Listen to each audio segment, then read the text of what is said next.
doivent encore être secourus. Des renforts de l'armée et des moyens vont être envoyés sur place. Des autoroutes gratuites le week-end. L'idée lancée par Ségolène Royal a été rejetée par Matignon, mais la ministre lance le débat sur le pactole des péages. Leur marge dépasse souvent 20%.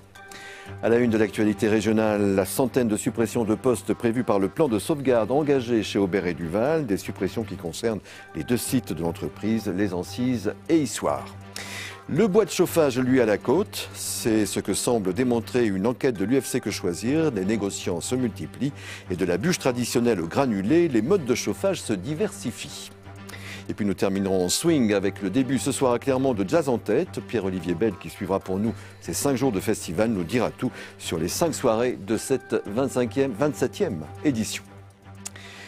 Mais tout d'abord, on ne s'improvise pas trader. C'est ce qu'ont appris à leurs dépens des milliers d'épargnants qui ont tenté d'investir en bourse sur Internet. Mais tous les sites ne se valent pas. Et parmi les victimes de certains sites peu scrupuleux, un Auvergnat qu'ont rencontré Agnès Giraud-Carlier et Mathieu Benito. 300 $ en moins de 2 heures, 3000 $ en 3 jours, faire fortune en un clic grâce à un site de placement en ligne. Ce sont des messages publicitaires comme ceux-ci qui ont séduit ce retraité alors qu'il surfait sur Internet. Résultat, il n'a jamais pu récupérer les sommes investies. Et moi, j'avais 43 000 euros à peu près de capital qui étaient déposés sur le compte. Et ce que je voulais, c'était les récupérer. Mais quitte à perdre 2 000 à 3 000 euros, je me disais, au moins, tu vas récupérer 40 000. Eh bien non. J'ai pas pu. Et 13 ou 14 tentatives de retrait. Et finalement, au bout de la 10e tentative, je leur dis, écoutez, ça suffit, moi, je vais aller en justice. Derrière une apparence sérieuse, ces sites peu scrupuleux agissent sur des plateformes basées à Chypre, en Israël ou encore en Ukraine. Les autorités ont ainsi du mal à les intercepter.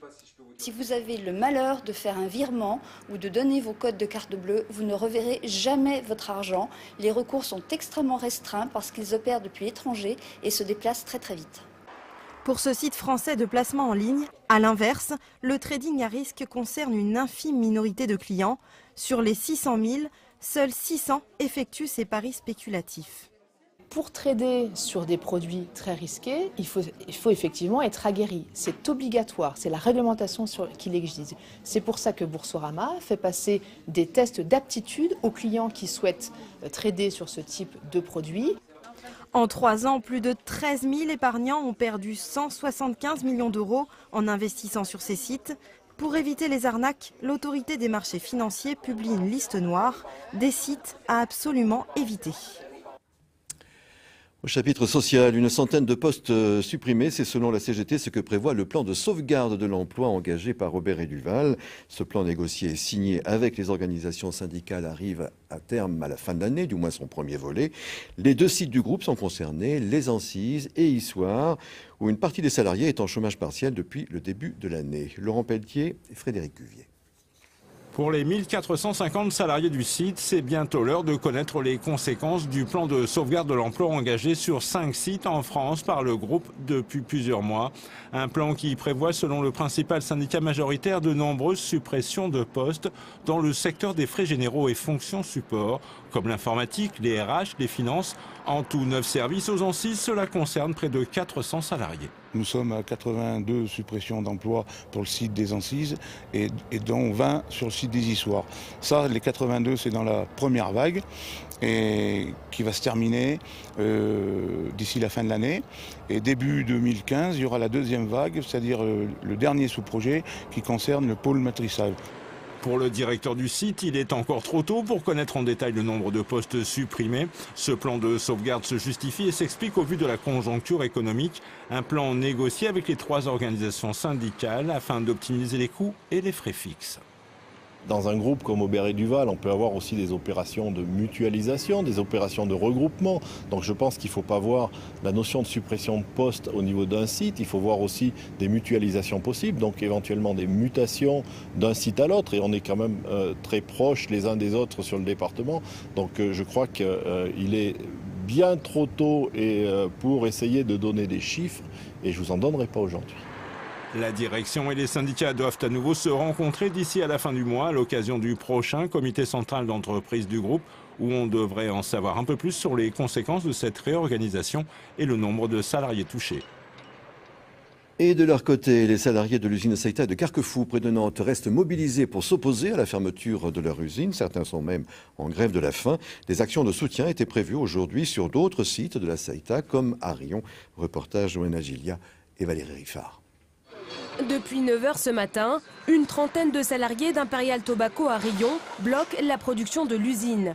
Ils manifestent leur soutien à leurs collègues du site de Carquefou à Nantes, dont la production va s'arrêter en janvier 2015. C'est le maintien pur de Nantes qui nous intéresse. Notre direction Imperial Tobacco délocalise l'emploi en Pologne. Donc nous, vu les bénéfices et les dividendes qui remontent à nos actionnaires, ils ont largement de quoi maintenir les emplois en France. Leur usine n'est pas directement touchée par le plan de restructuration mené par l'ex-régie française de tabac. L'usine de Rion produit chaque année 9 milliards de cigarettes, mais les salariés craignent qu'à l'avenir, leur emploi soit aussi menacé. On se sent plutôt mal parce que bon, vu ce qui se passe à Nantes et les bruits qu'on entend, il ne faudrait pas que ça arrive à Rion, quoi. Voilà. Tous les produits partent à l'étranger. Pareil, notre gauloise française, qui sera faite en Pologne. Il n'y a plus rien de français. La direction n'a pas souhaité s'exprimer. Après la fermeture annoncée du site de Carquefou, l'usine de Rion, qui produit 20% de la consommation nationale, sera la dernière à produire du tabac en France. Dans le Cantal, une pétition de 40 000 signatures a été remise cet après-midi à l'Agence régionale de santé par le collectif J'aime Marea, un collectif qui rappelle ainsi son hostilité au projet de fermeture du service de réanimation du centre médico-chirurgical de Tronquières. L'autorisation d'exercer la réanimation pourrait en effet être retirée à ce centre et les membres du collectif s'inquiètent de ne pas avoir été informés du contenu du rapport d'expertise qui a été remis en juin au ministère de la Santé. On écoute le président du collectif. Nous ne voyons rien venir alors que notre échéance, notre autorisation se termine fin février. Donc nous pensons que sans conclusion de ce rapport, le groupe Vitalia sera obligé de fermer le service. Fermer le service, c'est un risque pour la population, c'est un risque pour la qualité médicale qui va baisser dans le département. C'est une perte de 30 emplois. À l'approche de l'hiver, le marché du bois de chauffage est de plus en plus dynamique. Selon une étude de l'FC Que Choisir, on constate que le bois est une ressource locale, donc économique, 4 fois moins chère que l'électricité. Autre constat, les professionnels négociants se multiplient, autant d'ailleurs que les modes de chauffage bois. Tour d'horizon signé Élodie Monnier et Jean Jazet. Clive est anglais, il s'est installé ici avec sa femme, originaire de Craponne, il y a 3 ans. Artisan, auto-entrepreneur, il profite du plein boom de l'activité bois de chauffage. Et le business évolue bien, malgré une concurrence accrue. Concurrence entre professionnels et concurrence entre les bûches et le granulé. Il y a vraiment une grande demande. On nous demande surtout du bois dur parce qu'ici en Auvergne, il y a beaucoup de pins et peu de bois dur. Donc on a une grande demande de bois dur qui se vend très très vite en août et septembre. Dernièrement, les gens ont vraiment repris le goût au bois, ce qui est super. Mais voilà, on a plusieurs choix maintenant. On a la granule, on a la bûche, ce qui est bien. Les professionnels vendeurs de bois de chauffage se multiplient. À Saint-Paulien, cet entrepreneur a diversifié son activité il y a 6 ans. Il vend du bois bûche et de plus en plus de granulés. L'avantage du granulé, c'est l'automatisme du fonctionnement par rapport au bois. Et également, donc, certaines habitations aussi s'équipent de chaudières également granulées. Il y a plus de demandes, autant granulés que bois. L'UFC Que Choisir de Haute-Loire a effectué une enquête de prix parmi les 36 professionnels recensés. La moyenne de la STER s'élève à 60 €, mais au-delà des tarifs, l'enquête réaffirme que le bois de chauffage reste le plus attractif et même tendance en milieu urbain, surtout en Auvergne. On peut le dire, le bois reste compétitif quoi qu'il arrive, parce que nous avons la chance, nous en plus, en Haute-Loire et même dans notre région Auvergne, d'avoir beaucoup de feuillus et puis de résineux aussi, il faut le dire, que les gens utilisent dans leur chaudière. Bois de chauffage bûche ou granulé, poêle d'appoint ou chaudière, le marché en Haute-Loire ne semble pas connaître la crise. Un mot de sport en rugby. La Coupe d'Europe commence samedi avec pour la SM un déplacement chez les Saracens. Une coupe nouvelle formule présentée hier à Paris. Explication Jean-Luc Roussille. Voici donc la toute nouvelle Coupe d'Europe. Un nouveau trophée pour une nouvelle compétition. La Champions Cup, c'est son nom. Une compétition organisée désormais par l'European Professional Club Rugby, une émanation des ligues professionnelles, avec des recettes en hausse de 50 à 100 millions d'euros espérés. Et une formule plus élitiste, réduite de 24 à 20 clubs. Il suffit de regarder la composition des poules cette année, de la comparer aux années précédentes, et je pense que vous serez les premiers à dire que où est la poule de la mort. Peut-être qu'elles sont toutes des poules de la mort. Donc ça veut quand même dire qu'il y a eu un changement déjà profond sur le plan sportif qui ne peut qu'améliorer la qualité de la compétition. 6 clubs français engagés, seuls les 5 premiers de chaque poule et les 3 meilleurs deuxièmes seront qualifiés pour les quarts de finale. Avec Sale, le Munster et les Saracens, la poule de Clermont sera particulièrement relevée. On se méfie un peu de tout le monde. C'est vrai que dans cette poule, il y a 3 des participants qui étaient en demi-finale la saison dernière, donc c'est vraiment une poule relevée. Après, on sait que pour bien figurer dans cette compétition, il ne faut pas perdre. Il faut ramener des points de chaque déplacement. Donc voilà, on a l'occasion d'aller au Saracens dès le premier match et on va essayer de démarrer cette compétition du mieux possible. La Champions Cup, dont la finale se déroulera à Londres au mois de mai sur la pelouse de Twickenham. Invité de ce journal, Patrick Cochet, bonsoir. Bonsoir. On va parler de rugby avec vous.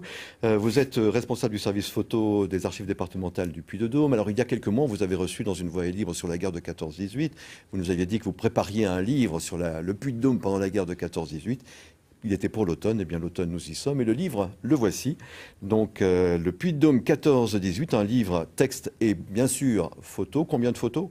Plus de 500 photos, quasiment toutes inédites. Toutes inédites. Elles viennent d'où ces photos ? Elles viennent de sources très multiples, puisqu'on a puisé dans les collections des particuliers, on a puisé dans nos propres fonds. Donc on a mis à contribution un peu toutes les ressources locales, dans la mesure où il n'existe pas véritablement de gros gisements photographiques. Oui, c'est vrai que quand on parle de photos pour la guerre de 14-18, c'est plus des photos de combat, de combattants, que des photos de l'arrière, c'est ça ? Voilà, c'est bien ça, la guerre de 14, dans tous les esprits. Ce sont les souvenirs qu'ont laissés les combattants dans toutes les familles, les photos du front, les photos des combats. Les images officielles sont à peu près de la même veine, ce qui fait qu'on a très peu d'images de l'arrière, et en particulier de l'Auvergne. Quand on regarde toutes ces photos, quelle image on retire du Puy-de-Dôme pendant la guerre de 14-18 ? C'est un sentiment de souffrance qui gagne la population, une misère aussi qui s'étend, mais c'est surtout les souffrances qui touchent de plus en plus la population. Et ça fait comprendre, si vous voulez, que cette souffrance n'est pas réservée aux combattants, qu'à l'arrière, on a dû subir des conditions de travail de plus en plus difficiles, des restrictions, une violence qui s'est développée. Et pour tout dire, la vie n'a pas été rose à l'arrière, même si, bien sûr, c'est sans comparaison avec ce qui a pu se passer au front. Je suppose que c'est pas propre au Puy-de-Dôme, ça. Vraisemblablement, non.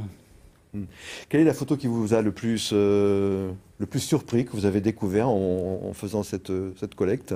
C'est une photo qui, à première vue, paraît assez anodine. C'est 4 personnes qui sont attablées à une buvette à Roya, un soldat, 2 femmes, et puis un jeune homme qui regarde l'objectif, mais en se voilant la face. C'est une image qui est très révélatrice du climat psychologique de la population de l'époque, avec cette chasse aux planqués, aux embusqués, comme on disait alors, et ce mal-vivre de la jeunesse que cela impliquait. Dans ces photos, qu'est-ce qui reste aujourd'hui du Puy-de-Dôme en guerre, à travers ces photos ? Il reste en fait les seules traces pratiquement de la guerre, parce que tout ce que la guerre a amené, en particulier toute l'industrie de guerre qui a été absolument considérable, en particulier dans l'agglomération clermontoise, tout ça, ça a disparu parce que c'était des installations éphémères, si vous voulez, qui n'ont pas survécu à la guerre pour l'essentiel. Et donc, on a tous les souvenirs de la guerre, des vues des arsenaux, des vues de l'agriculture qui a beaucoup souffert, et qui a dû se moderniser pour faire face aux besoins du pays. Et puis les femmes au travail, bien sûr. Et puis les femmes au travail, et aussi ceux qu'on a beaucoup oubliés, c'est les travailleurs coloniaux, les travailleurs italiens qui sont venus travailler à Clermont en particulier, et qui ont payé un très très lourd tribut. Vous parliez d'Arsenal tout à l'heure, il y a même, en plus de photos inédites, des photos carrément volées qui normalement n'auraient pas dû être prises et être publiées. Voilà, des photos qui ont été faites pour les besoins du service, donc de l'armée, qui étaient destinées pratiquement à un usage interne, et qui aujourd'hui sont en circulation, sont arrivées jusqu'à nous, et qui sont des témoignages tout à fait uniques. Merci Patrick Cochet d'être venu nous parler de ce Puy-de-Dôme en guerre, donc 14-18, volumineux ouvrage avec plus de 500 photos, donc pratiquement toutes inédites. Merci beaucoup. Merci. On termine presque avec, après 2 mois de tournée en Angleterre, le Footsbarn Theatre qui entame ce jeudi dans l'Allier son nouveau spectacle, Vol au-dessus d'un nid de coucou. Ça vous dit quelque chose? C'est l'adaptation du célèbre film avec Jack Nicholson, tourné d'après un roman de Ken Kesey, écrit en 1962. Alors un demi-siècle plus tard, la troupe s'est emparée du texte et le revisite à sa manière. Pascal Franco, Christian Darneville. Bonjour my pote, je m'appelle McMurphy et je suis le roi de la flambe. Un McMurphy aussi saisissant que celui interprété par Jack Nicholson, le jeu incomparable d'une troupe qui s'autorise toutes les folies. Quand le Footsbarn Theatre rencontre une histoire de fou, on peut s'attendre à du grand spectacle. Cette interprétation, Paddy Hatter en rêvait depuis presque 40 ans, lorsqu'il a vu le film à sa sortie en 1975. Après une tournée en Angleterre, le public bourbonnais va pouvoir découvrir un spectacle qui ne laisse personne indifférent. Beaucoup des gens étaient émus par la pièce. Ils étaient bouleversés par l'émotion à la fin. Plein de gens ont larmes à la fin, comme après le lobotomie, tout ça, la mort de Billy. Ça touche les gens, mais on sait et on cherche ça toujours, c'est cette magie d'équilibre entre le tragique comique et tout ça. Ah, vous avez les jolies dents. Monde! Sur scène, 3 Français, 2 Anglais, une Norvégienne et un Bosniaque. Pas besoin de comprendre leur langue respective pour apprécier ce spectacle. Le jeu des acteurs parle à tous les publics. Et puis ce mélange, c'est un peu la marque de fabrique du Footsbarn. Tous les Français vont parler français de leur rôle et les autres vont mettre du français dans leur rôle, dans leur script. Donc oui, on va essayer de le rendre complètement accessible, qu'ils comprennent les situations. Après ça, il faut qu'il y ait aussi la saveur des langages différents qui fait toujours partie de notre travail.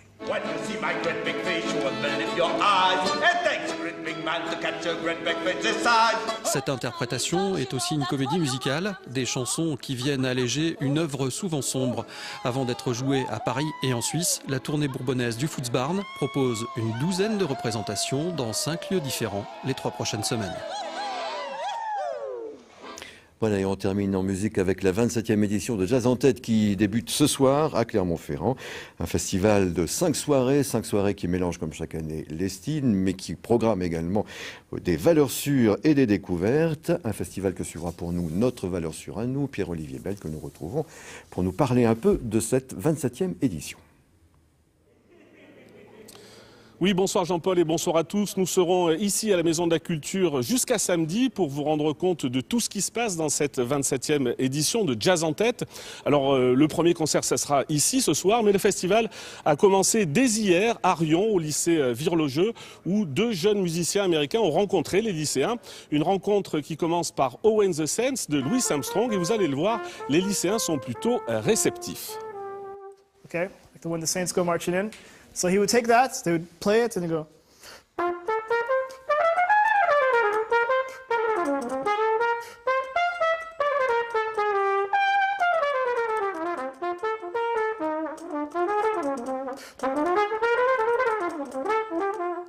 Right? So that's. But he took. Voilà, c'est ça l'improvisation. It's improvisation, but it's based. Mais ça s'appuie sur le rythme et la mélodie. From the melody. Herman Meyer est un voyageur musical autant qu'un globe-trotteur musicien. Sa rencontre avec les lycéens de Rion ouvre des voies de réflexion et d'apprentissage. Déjà, les noms de jazzman célèbres, vous ne connaissez pas forcément. Après, les implications politiques et sociales qu'a le jazz. Rencontrer un jazzman, ça permet de plus comprendre l'importance et l'ampleur, l'impact que peut avoir la musique et le jazz plus particulièrement sur la politique et les gens en général. En cours, ces lycéens ont travaillé sur le 50e anniversaire du discours de Martin Luther King, I Have a Dream. Cette rencontre permet d'approfondir leurs connaissances et peut-être d'ouvrir de nouvelles portes. C'est permettre de sortir un petit peu des carcans dans lesquels on les enferme musicalement, et c'est vrai que le jazz n'est pas forcément la musique vers laquelle ils vont être attirés de prime abord. Et c'est bien de leur montrer que le jazz c'est autre chose, le jazz c'est la vie, le jazz c'est l'histoire de l'Amérique, le jazz il y a tout un tas de choses, et que c'est surtout une musique qui est passionnante et qui est formidable. Il n'aura fallu à Ryan Lee et Herman Mehari qu'une vingtaine de minutes et 5 standards revisités sur les instruments du lycée pour cueillir l'auditoire. Le jazz est bien vivant et se partage au-delà de toute frontière.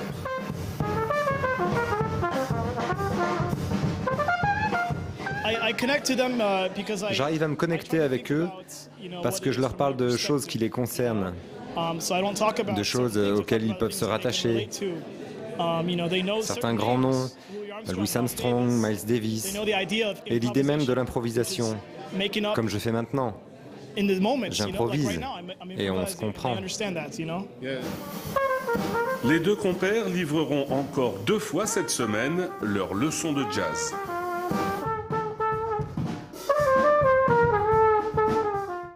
Herman Mehari et Ryan Lee seront demain à 15h à la médiathèque de Jaude, entrée gratuite. Et puis quoi d'autre ici sur ce plateau? Eh bien la Blue Note, c'est tout de suite avec Gary Kaiser.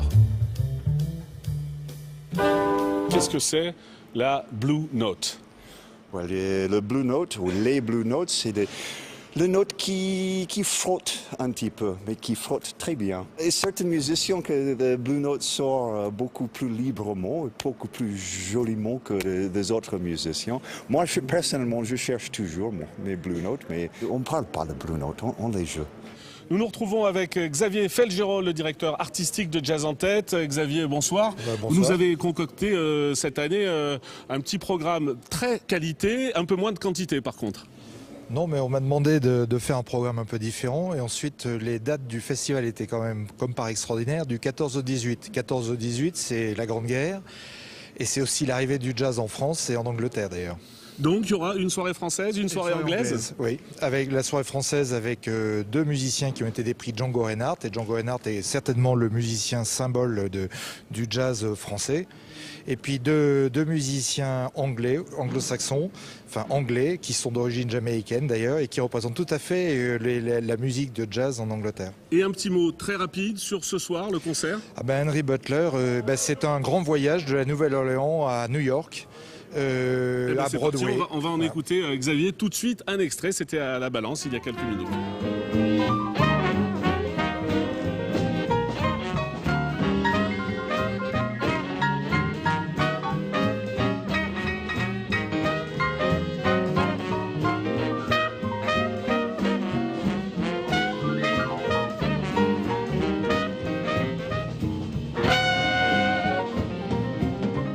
De la Nouvelle-Orléans à New York, c'est ce soir ici à 20h30 à la Maison de la Culture. Et demain, un hommage à Art Blakey et les Jazz Messenger. Alors, à demain.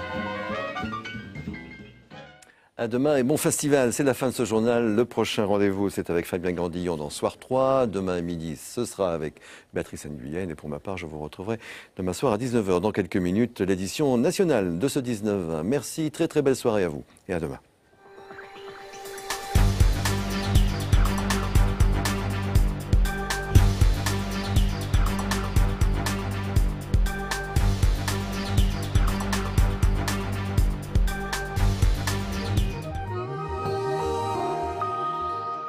Bonsoir, demain matin, le ciel d'Auvergne sera souvent voilé. Le vent dominant sera de secteur sud. Les minimales seront un peu fraîches au lever du jour.